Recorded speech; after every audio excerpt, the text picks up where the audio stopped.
Hello दोस्तों, आप सभी का मेरे YouTube channel GK comma math हैस में स्वागत है। आज हम तुगलक वंश के बारे में पढ़ेंगे। इससे पहले हमने खिलजी वंश के बारे में आपको पढ़ाया था। हमेशा ही खिलजी और तुगलक वंश से जो है प्रश्न पूछा जाता है।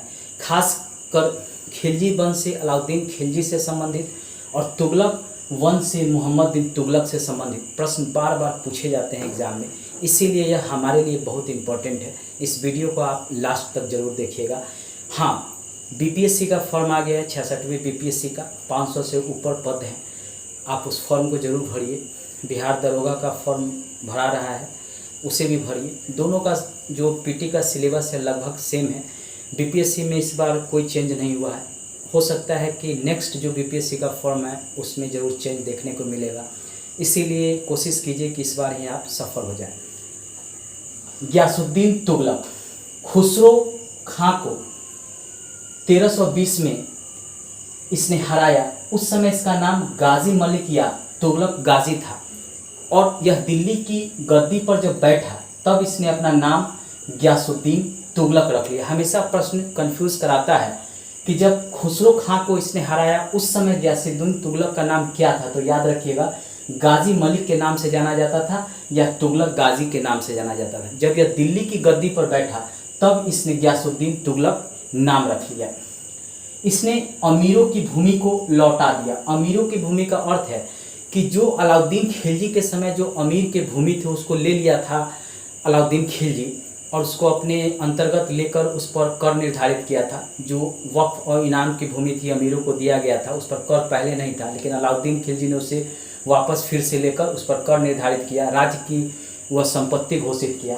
इसने क्या किया कि अमीरों का सहयोग प्राप्त करने के लिए फिर से अमीरों को वह भूमि जो है लौटा दिया। हमेशा प्रश्न पूछता है कि अलाउद्दीन खिलजी ने अमीरों से भूमि लिया, किसने उसे लौटा दिया, तो याद रखिएगा गियासुद्दीन तुगलक ने लौटा दिया।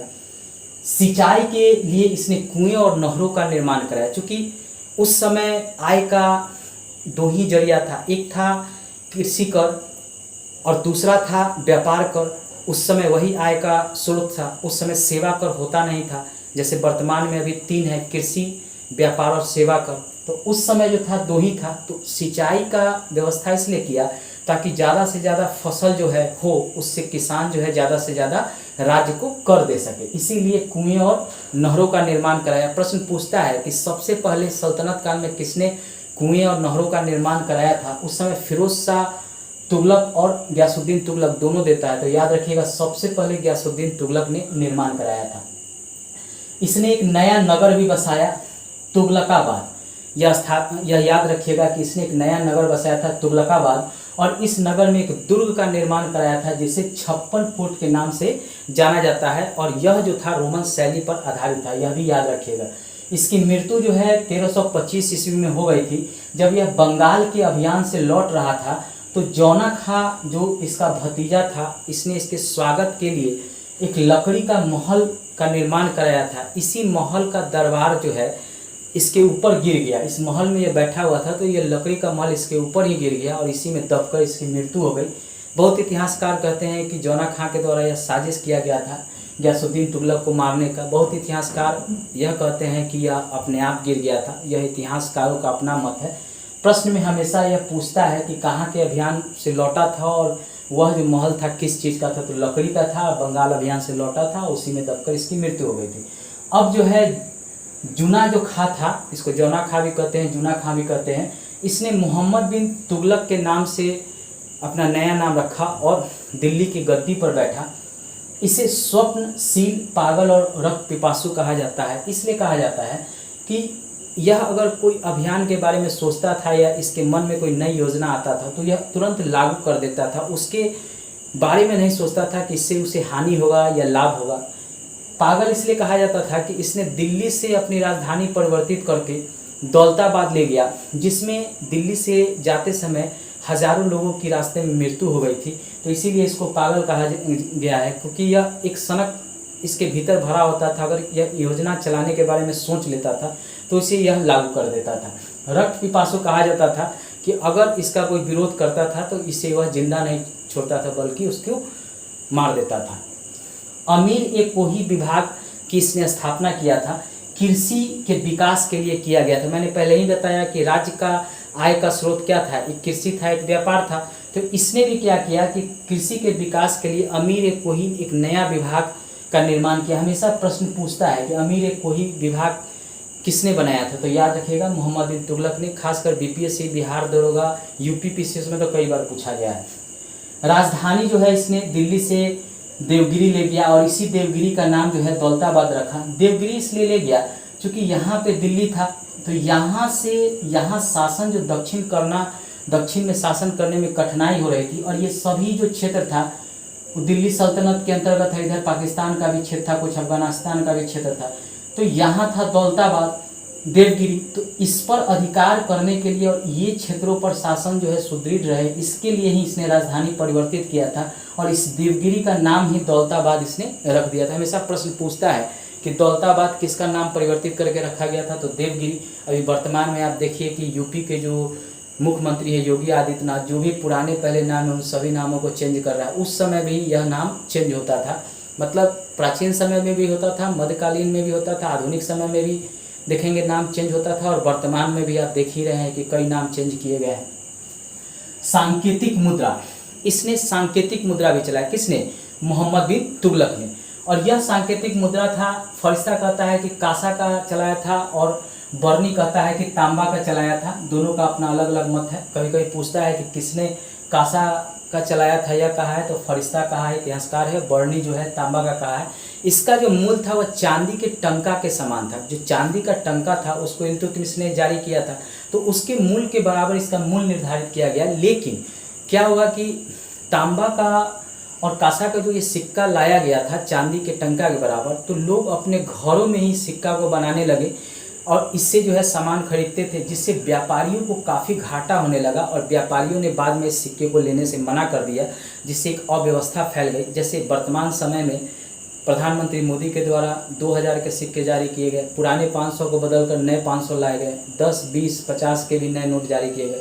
तो कुछ समय के लिए अव्यवस्था फैला, जिससे जो है कहा जाता है कि भारत का जीडीपी में जो गिराव दर्ज किया गया है वह भी ये पैसा का जो नया पैसा लाया गया उसका भी प्रभाव है, कुछ अर्थशास्त्रियों का मानना है। तो उस समय भी मोहम्मद बिन तुगलक ने यह प्रयास किया था, लेकिन यह असफल हो गया। प्रिंस ऑफ मनियर्स ने प्रिंस ऑफ मनियर्स, यह मोहम्मद बिन तुगलक को एडवर्ड थॉमस ने कहा है। हमेशा पूछता है कि प्रिंस ऑफ मनियर्स किसको कहा जाता है, तो मोहम्मद बिन तुगलक को। किसने कहा, तो एडवर्ड थॉमस ने यह नया नाम दिया था। इसके समय में इब्न बतूता जो है मोरक्को से आया था। मोरक्को अफ्रीका में पड़ता है, तो यहीं से यह इब्न बतूता एक यात्री था, वह आया था। उसको इसने दिल्ली के काजी नियुक्त किया, दिल्ली में इसने काजी नियुक्त किया। बाद में इब्न बतूता एक पुस्तक लिखता है रहेला, उसमें इसने डाक व्यवस्था और गुप्तचर व्यवस्था के बारे में भी बताया है। हमेशा याद रखिएगा, इस पुस्तक के बारे में कई बार प्रश्न पूछा गया है कि रहेला किसके द्वारा लिखा गया है, तो इब्न बतूता के द्वारा। इब्न बतूता को राजदूत बनाकर यह चीन भी भेजा था। यह भी याद रखिएगा कि चीन में इसने राजदूत बनाकर इब्न बतूता को भी भेजा था। कई बार यह प्रश्न पूछा गया है। जैन धर्म के एक गुरु थे जिन प्रभासूरी, इसके साथ इसने विचार विमर्श भी किया था। कई बार प्रश्न पूछता है कि जिन प्रभासूरी के साथ किसने विचार विमर्श किया था, तो यह याद रखिएगा मोहम्मद बिन तुगलक ने विचार विमर्श किया था। 1336 ईस्वी में इसके समय ही हरिहर और बुक्का ने दक्षिण में जो यह एक नया राज्य विजयनगर साम्राज्य की स्थापना किया था। पहले यह दिल्ली सल्तनत के अंतर्गत था, लेकिन जैसे ही इसका प्रशासन कमजोर हो गया, यहाँ पे दो भाई थे हरिहर और बुक्का, इन्होंने अपने गुरु विद्यारण्य के जो है सहायता से विजयनगर साम्राज्य की स्थापना किया था। मतलब विद्यारण्य इनके गुरु थे, उन्होंने प्रोत्साहन दिया हरिहर बुक्का के कि वह एक नया राज्य की स्थापना करे। तो यहीं पे विजयनगर साम्राज्य की स्थापना हुआ था 1336 में। विजयनगर साम्राज्य के बारे में हमने पढ़ाया है, अगर आपने उस वीडियो को नहीं देखा है तो मेरे प्लेलिस्ट पे जाकर उसको देख सकते हैं। 1347 ईस्वी में अलाउद्दीन बहमान शाह ने बहमनी राज्य की स्थापना किया था। यह भी दक्षिण में ही हुआ था। इसके बारे में भी मैंने पिछली वीडियो में पढ़ाया है, अगर आपने नहीं देखा है तो आप जाकर उस वीडियो को देख सकते हैं। शेख अलाउद्दीन का यह शिष्य था, याद रखिएगा। शेख अलाउद्दीन का शिष्य कौन था? मोहम्मद बिन तुगलक। कई बार प्रश्न पूछा जाता है कि शेख अलाउद्दीन का शिष्य कौन था, तो मोहम्मद बिन तुगलक था। अजमेर में इसने शेख मोइनुद्दीन चिश्ती की दरगाह, बहराइच में सलार मसूद गाजी के मकबरे का इसने निर्माण किया था। हमेशा याद रखिएगा कि इसके बारे में तो हमेशा पूछा जाता है कि शेख मोइनुद्दीन चिश्ती जो अजमेर में स्थित है, इसके मकबरे का निर्माण किसने कराया था, तो यह मोहम्मद बिन तुगलक ने करवाया था। आज भी वहाँ पे जो है हर धर्म के लोग चादर चढ़ाने जाते हैं और यह राजस्थान में अभी पड़ता है। इसकी मृत्यु 1391 में सिंध जाते समय थट्टा में हो गई थी। हमेशा प्रश्न पूछता है कि इसकी मृत्यु कब हुई, तो 1391 कहाँ जाते हुए, तो सिंध जाते हुए थट्टा में इसकी मृत्यु हो गई थी। गोडाला वह जगह था, एक जो गोडाला जगह था वहीं पे इसकी मृत्यु हुई थी। शेख निजामुद्दीन औलिया के मकबरे का यह गया था। कहा जाता है कि उस समय यह पहला सुल्तान था जो शेख निजामुद्दीन औलिया के मकबरे पर गया था। प्रश्न पूछता है कि दिल्ली सल्तनत का ऐसा कौन सा सुल्तान था जो शेख निजामुद्दीन औलिया के मकबरे पर गया था, तो मोहम्मद बिन तुगलक गया था। अब तुगलक 1351 ईस्वी में थट्टा में जब मोहम्मद बिन तुगलक की मृत्यु हो गई तो यहीं पर उसका राज्याभिषेक किया गया। बाद में पुनः दिल्ली में इसका राज्याभिषेक किया गया, यानी इसका 2 बार राज्याभिषेक किया गया, इसको जरूर याद रखिएगा। 24 कष्टदायक करों को इसने समाप्त कर दिया और 4 कर ही इसने निर्धारित किए। खराज जो लगान होता था, खम्स जो युद्ध में लूटा गया माल था, जैसे दूसरे राज्य पर अगर हमला किया गया तो वहाँ से जो धन प्राप्त होता था उसमें सुल्तान का भी हिस्सा होता था और सेना जो होता था उसका भी, सैनिकों का भी हिस्सा होता था। जजिया और जकात, जजिया हिंदू से लिया जाता था कर के रूप में, कृषि कर, और जकात मुस्लिम से लिया जाता था कर के रूप में। ब्राह्मणों पर भी इसने जजिया लागू किया। कहा जाता है कि ब्राह्मणों पर जजिया लागू करने का मुख्य उद्देश्य इसका यही था कि मुसलमानों का सहयोग जो है इसको मिल सके। चूँकि गद्दी अभी इसको पुनः मिला था तो कुछ इसके विरोधी भी थे, इसीलिए मुसलमानों का सहयोग प्राप्त करने के लिए इसने ब्राह्मणों पर भी जजिया लागू किया। इसने एक सिंचाई कर भी लागू किया जो 1/10वां भाग होता था। चूँकि सिंचाई के विकास पर इसने काफ़ी ध्यान दिया। सल्तनत काल में आय का 2 ही स्रोत था, पहला था कृषि और दूसरा था व्यापार। इसीलिए इसने 5 बड़े नहरों का भी निर्माण कराया जो अभी पाकिस्तान में पड़ता है। सिंधु, सतलज, झेलम, चेनाब और रावी, ये 5 नदी थे जिससे ये 5 नहरों का निर्माण इससे किया गया, इन्हीं नदियों से। खिजराबाद, टोपरा गांव एवं मेरठ से अशोक के 2 स्तंभ को लाया और दिल्ली में स्थापित किया। इसके अलावा इसने हिसार, फिरोजाबाद, फतेहाबाद, जौनपुर, फिरोजपुर नामक नगरों की स्थापना कराया। 300 नगरों की स्थापना कराया था इसने, जिसमें ये मेन नगर है जिससे प्रश्न जो है पूछा जाता है कि इसकी स्थापना किसने कराया था। अनाथ महिलाओं, विधवाओं और लड़कियों के लिए इसने दीवान एक खैरात विभाग की स्थापना किया गया। हमेशा प्रश्न पूछता है कि दीवान एक खैरात की स्थापना किसने किया, तो याद रखिएगा फिरोज तुगलक ने किया। और किस लिए किया, तो अनाथ महिलाओं, विधवाओं और लड़कियों की सहायता के लिए यह किया गया था। दासों की देखभाल के लिए दीवान ये बंदरगाह की स्थापना किया गया। कहा जाता है कि फिरोज शाह तुगलक के समय काफ़ी संख्या में दास थे, तो इनकी देखभाल करने के लिए दीवान ये बंदरगाह की स्थापना की गई। सैन्य पदों को इसने वंशानुगत बना दिया। पूछता है कि किस सुल्तान ने सैन्य पदों को वंशानुगत बना दिया, तो याद रखिएगा फिरोज तुगलक ने बना दिया। आत्मकथा इसने अपने बारे में लिखा, फतुहात फिरोज शाही, या इसका आत्मकथा था जो ये इसने स्वयं लिखा। पूछता है बार बार प्रश्न, ये फतुहात फिरोज शाही किसने लिखा, तो फिरोज शाह तुगलक ने लिखा। संरक्षण इसने जियाउद्दीन बर्नी, शम्स से सिराज अफीक को इसने संरक्षण दिया था। कई बार ये प्रश्न पूछता है कि जियाउद्दीन बर्नी और शम्स से सिराज अफीक को किसने संरक्षण दिया था, तो फिरोज शाह तुगलक ने दिया था। अर्ध और बिख सिक्के चलाए जो चांदी एवं तांबे से निर्मित होते थे। याद रखिएगा चांदी एवं तांबे से निर्मित होते थे अर्ध एवं बिख सिक्के जो इसने चलाया था। फिरोज काल में ही निर्मित खान ए जहां तेलंगाना मकबरे की तुलना जेरूसलम में निर्मित उमर के मस्जिद से की गई। हमेशा याद रखिएगा कि जेरूसलम में निर्मित उमर के मस्जिद से तुलना किसकी की गई है, तो फिरोज काल में ही निर्मित खान ए जहां तेलंगाना का जो मकबरा था उससे इसकी तुलना की गई है। दिल्ली में फिरोज शाह कोटला दुर्ग का निर्माण इसने कराया था। हमेशा याद रखिएगा दिल्ली में जो फिरोज शाह कोटला दुर्ग है उसका निर्माण फिरोज शाह तुगलक कराया था। अब जो है उसका नाम बदल दिया गया है, अरुण जेटली का नाम पर वह रखा गया है। अरुण जेटली जो हमारे वित्त मंत्री थे वो उनका देहांत हो गया है, उन्हीं के नाम पर फिरोज शाह कोटला दुर्ग का नाम उनके नाम पर परिवर्तित कर दिया गया है। प्रश्न पूछ सकता है, अगर करंट पूछा जाएगा तो इसको याद रखिएगा। मृत्यु जो है 1388 ईस्वी में फिरोज शाह तुगलक की हो गई और उसके बाद नसीरुद्दीन महमूद तुगलक शासक बना। इसका शासन दिल्ली से पालम तक था। कई बार प्रश्न पूछता है कि किसका शासन दिल्ली से पालम तक था, तो याद रखिएगा नसीरुद्दीन महमूद तुगलक का था।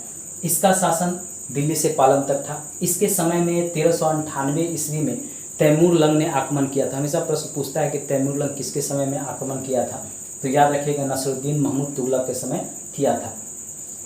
इसके समय में ही एक हिजरा मलिक सरवर ने जौनपुर में एक स्वतंत्र राज्य की स्थापना की। हमेशा पूछता है कि जौनपुर में एक स्वतंत्र राज्य की स्थापना किसने की, जौनपुर की, तो याद रखिएगा एक हिजरा था मलिक सरवर, उसी ने इसकी स्थापना की और स्वयं एक उपाधि लिया पूर्वाधिपति का, मलिकु सर्क। दोस्तों नेक्स्ट वीडियो में हम सैयद वंश के बारे में पढ़ेंगे। अगर मेरा यह वीडियो पसंद आया तो मेरे चैनल को सब्सक्राइब कर घंटी को जरूर दबा लीजिएगा।